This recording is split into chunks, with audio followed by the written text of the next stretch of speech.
checking out polling places across our area. This election is a very significant source of stress. Political and cultural discussions on social media. Indicators point to record-breaking turnout. This is a big day to go out and vote. We're in Philadelphia today because it could theoretically decide who inhabits the White House. The rhetoric of the campaign has been such that people are questioning the sanctity of this process. I've been covering elections for almost 2 decades. Because of South Florida's history of difficulties for voters accessing polling stations or exercising their right, it is very important for us to report on these issues.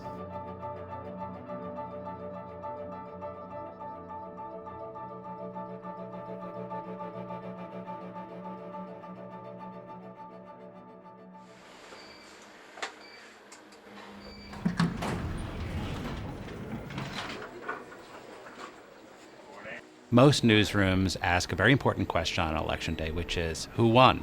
It's a great question. It's a super important question. We're asking a different question, which is, who can vote, who can't vote?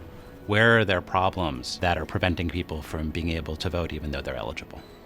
The story of how voting actually happens at polling places and what the experience is like for the average voter, that's a harder story to track. So the idea behind Electionland was, let's take advantage of technology and data to allow newsrooms and journalists to work together across the country to collaboratively cover the experience of voting on Election Day.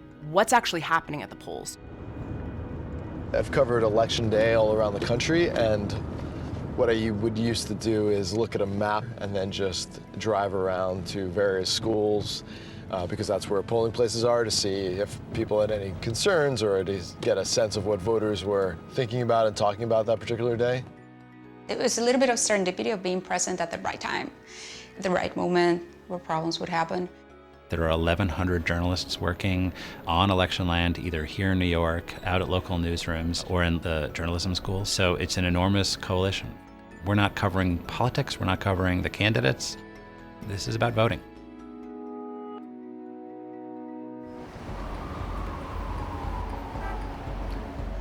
Electionland is the first effort to really crowdsource voting place issues in real time with a nationwide network. We're beginning to see a small cluster of voting machine problems in Philadelphia. We're seeing a lot of that in New Jersey. Okay, so machines are broken machines, only one machine. In terms of the access to information, what we have now is incredibly high speed access. You know, as soon as something happens, somebody's going to tweet about it or post about it or search for it. It's gotten a bit more heated because they called police on that. The great thing about social media and technology is that we have tons of information.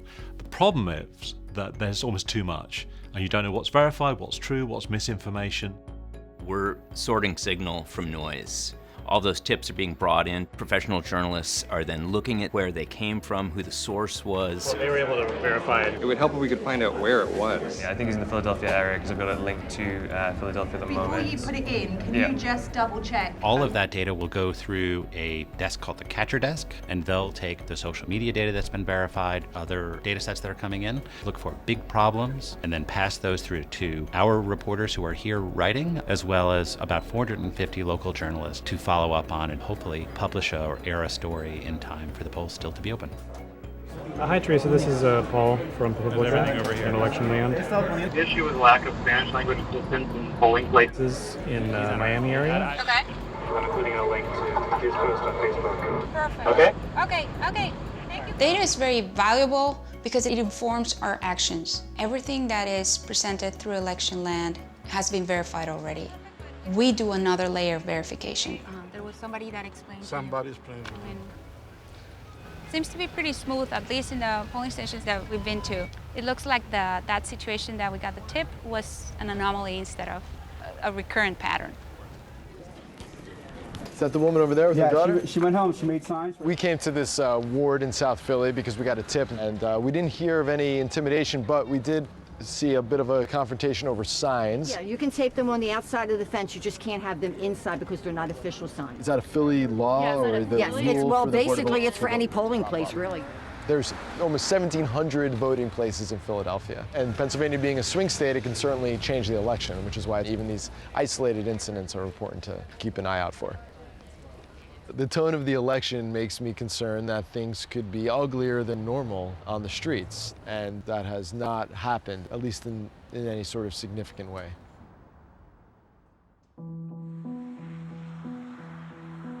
Elections is one of the most important things that we cover as media. Our ultimate goal is to tell stories that matter to our community. It is our job. I think that journalism on its best day can help, ferret out truth and can hold government officials accountable and can make this a better, improved democracy. Democracy requires transparency. It requires us being able to see what's going on. But this is where data can be really useful. Because one thing to feel emotionally that things aren't right, but actually to know whether or not that's the case is really, really important. The data overall, I think, is telling us that most of these incidents are isolated and that there aren't huge problems in many different parts of the country. Yes, there have been problems in certain areas, but journalists have been able to go and investigate individual cases and learn that those problems aren't necessarily as widespread as we had feared. There's been a lot of misinformation out there, but we're dedicated to reporting out the facts.